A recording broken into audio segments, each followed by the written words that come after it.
नमस्कार, अस्सलाम वालेकुम, सत श्री अकाल, जय झूलेलाल। मैं हूं जी प्रेम मटलानी और आप देख रहे हैं हालत हाजरा का प्रोग्राम। हकीकत ये है, इब्तदा में आपसे दरख्वास्त है, चैनल ज़रूर सब्सक्राइब करें। नाजरीन, अभी जून चालू है तो मई के आदाद व शुमार या आंकड़े आ रहे हैं। अब उसमें मई की जो रेट ऑफ इन्फ्लेशन है, भारत में दो तरह से नापा जाता है। एक होता है होलसेल प्राइस इंडेक्स जिसे बोलते हैं WPI, और दूसरा होता है CPI, कंज्यूमर प्राइस इंडेक्स। हकीकत में आपका और हमारा जो वास्ता पड़ता है वो CPI से पड़ता है, क्योंकि मुझे कोई चीज़ कितनी महंगी मिल रही है मेरा इससे ताल्लुक़ है।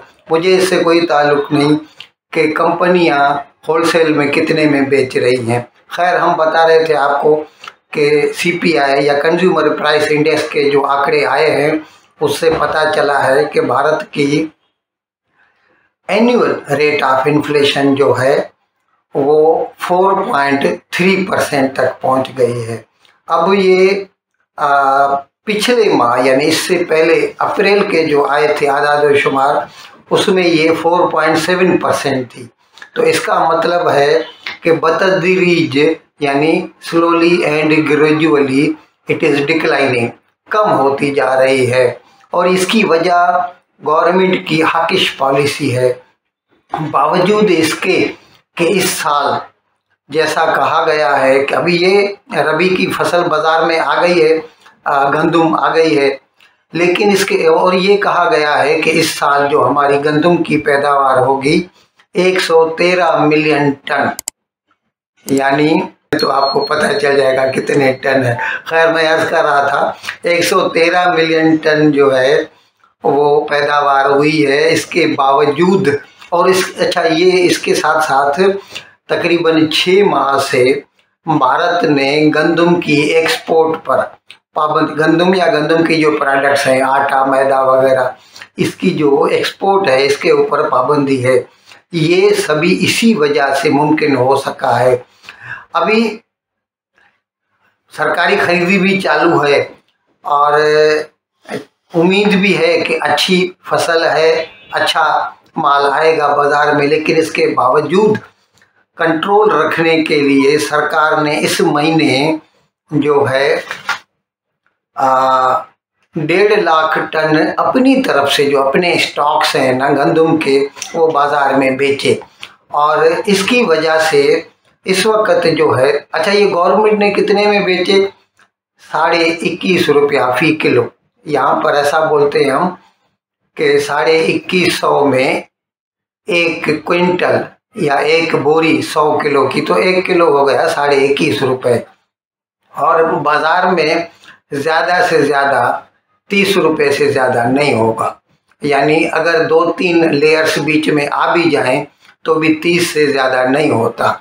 जबकि आपको तो इल्म है पाकिस्तान में कम से कम 150 रुपया फी किलो गंदम का भाव चल रहा है। और पाकिस्तान में रेट ऑफ इन्फ्लेशन के जो आंकड़े आए थे तो वो CPI जो थी वो 38% थी। और शॉर्ट टर्म इन्फ्लेशन, पाकिस्तान में दूसरा एक है इंडेक्स, शॉर्ट टर्म इन्फ्लेशन जो है ना वो 48% तक पहुंच गया था। तो हम आपको अर्ज कर रहे थे कि गवर्नमेंट अपनी जो है अकाबाना नज़र रखे हुए है भाव पे, ताकि लोगों को कोई तकलीफ न हो। क्यों? वजह उसकी ये भी है कि कहा जा रहा है कि इस साल क्या है, भारत का जो एग्रीकल्चर है ना, ज़्यादा उसका जो डिपेंडेंस है, इन्हिसार है, वो होता है मानसून पे। यानी ये जो 4 माह की जो बरसातें पड़ती हैं, अगर खुदा न खास्ता ये कम पड़ जाएं तो भारत की अनाज की पैदावार में भी कमी हो जाती है। और इस साल कहा जा रहा है कि 6 साल के बाद अल नीनो इफेक्ट असर दिखा सकता है। इसीलिए मेट्रोलॉजिकल डिपार्टमेंट वालों ने कहा है कि इस साल बिलो एवरेज, यानी ऐसा नहीं कहा है कि नहीं होगी बिल्कुल, लेकिन तकरीबन 4-5% कम होगी बरसात। तो जाहिर है उसका कुछ न कुछ तो असर पड़ेगा एग्रीकल्चरल प्रोडक्शन पे। तो इसीलिए सरकार अपनी हाकिश जो है ना नज़र रखे हुए है रेट ऑफ इन्फ्लेशन पर। और इसीलिए हमने आपको बताया भी था कि कुछ रोज़ कबल जब मॉनिटरी पॉलिसी अनाउंस की थी भारत के रिजर्व बैंक ऑफ के गवर्नर ने शक्तिकांता दास, बावजूद इसके के 4.3% रेट ऑफ इन्फ्लेशन है, उसने जो है इंटरेस्ट रेट में कोई कमी नहीं की थी। इंटरेस्ट रेट या रिपो रेट में कोई कमी नहीं की थी। तो उसकी वजह ये भी है कि अगर कमी करते तो फिर लोगों को पैसा ज़्यादा मिलना शुरू हो जाता, और ज़्यादा मिलना शुरू हो जाता तो हो सकता है उसकी वजह से रेट ऑफ इन्फ्लेशन बढ़ जाए। तो अच्छा, लेकिन उसमें ये कैच 22 वाली सिचुएशन होती है। जब आप रेट ऑफ इंटरेस्ट ज़्यादा रखते हैं तो जो व्यापारी होता है, जो सनतकार होता है, इंडस्ट्रियलिस्ट होता है, उसको भी पैसा महंगा पड़ता है।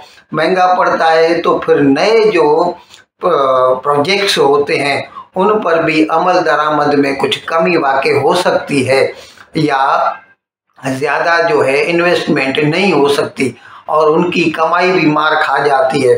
तो अगर रेट ऑफ इंटरेस्ट कम होगा तो उससे ग्रोथ बढ़ने में उम्मीद होती है कि रेट ऑफ इंटरेस्ट कम होगा तो जीडीपी ग्रोथ बढ़ेगी। अभी जीडीपी के बारे में भी हम आपको बताएं कि भारत का जो चीफ इकोनॉमिक एडवाइज़र है, कल ही उसने बताया है कि इस साल जो उन्होंने प्रोजेक्टेड है, ये हमने 2-3 रोज़ के पहले ये भी प्रोग्राम किया था भारत की जीडीपी, उसमें हमने बताया था कि इस साल यानी ये जो 23-24 है फाइनेंशियल ईयर, इसमें भारत की जीडीपी जो है 6.5 से 7% तक बढ़ने की तवक्को है, उम्मीद कर सकते हैं। और कल तो सीईए ने यानी चीफ इकोनॉमिक एडवाइज़र ने यहाँ तक कह दिया कि हमें उम्मीद है कि थोड़ा इधर या उधर 7 साल तक यानी 2030 तक हमें उम्मीद है कि on an average it will यानी GDP growth rate will hover around 6.5%। और ये बहुत बहुत अच्छा है। ख़ास तौर पर ऐसे तो हिंदुस्तान ने डबल डिजिट में भी ग्रोथ देखी है। 2009 में 10 पॉइंट कुछ परसेंटेज तक भारत की जीडीपी गई थी, लेकिन जब से ये कोरोना आया है 2020 के मार्च से लेकर, उसके बाद तो पहले तो नेगेटिव में चले गए थे, यानी इंडिया वेंट इनटू रिसेशन और पूरी दुनिया चली गई थी। और अभी भी बाकी दुनिया जो है कोरोना के नेगेटिव इम्पैक्ट से उभर नहीं पाई है। अब भी जर्मनी रिसेशन में है और बरतानिया जो है वहाँ पर 10% प्लस का कंज्यूमर प्राइस इंडेक्स चल रहा है, रेट ऑफ इन्फ्लेशन है। और अमेरिका का भी जहाँ तक ताल्लुक है कि अमेरिका की भी GDP it is not going to be more than 3%। और चीन का भी यही जो है, ये आईएमएफ और वर्ल्ड बैंक वाले जो आंकड़े देते हैं, वो जो आदाद व शुमार देते हैं, उससे ये पता चलता है कि चीन की भी इस साल की जो ग्रोथ होगी it will not be more then 4%। तो इसीलिए हम कहते रहे हैं और बाकी दुनिया भी कहती रही है कि भारत की जो जीडीपी होगी वो इस वक्त जो बड़ी बड़ी इकोनॉमीज़ हैं, अब छोटी छोटी इकोनॉमी का तो नहीं कह सकते, लेकिन जो बड़ी इकोनॉमीज़ हैं उनमें सबसे ज़्यादा fastest growing economy is India. इन अल्फाज के साथ मैं आज का प्रोग्राम ख़त्म करने की इजाज़त चाहता हूँ, लेकिन विदाई लेने से पहले एक मरतबा फिर आपसे मेरी दरख्वास्त है कि जिस किसी साहबा ने अब तक हमारे इस चैनल को सब्सक्राइब नहीं किया, हज़राए करम इसको जल्द से जल्द सब्सक्राइब करें, प्रोग्राम को लाइक करें, शेयर करें और घंटी का बटन दबाना न भूलें। बहुत बहुत शुक्रिया। खुदा हाफिज़।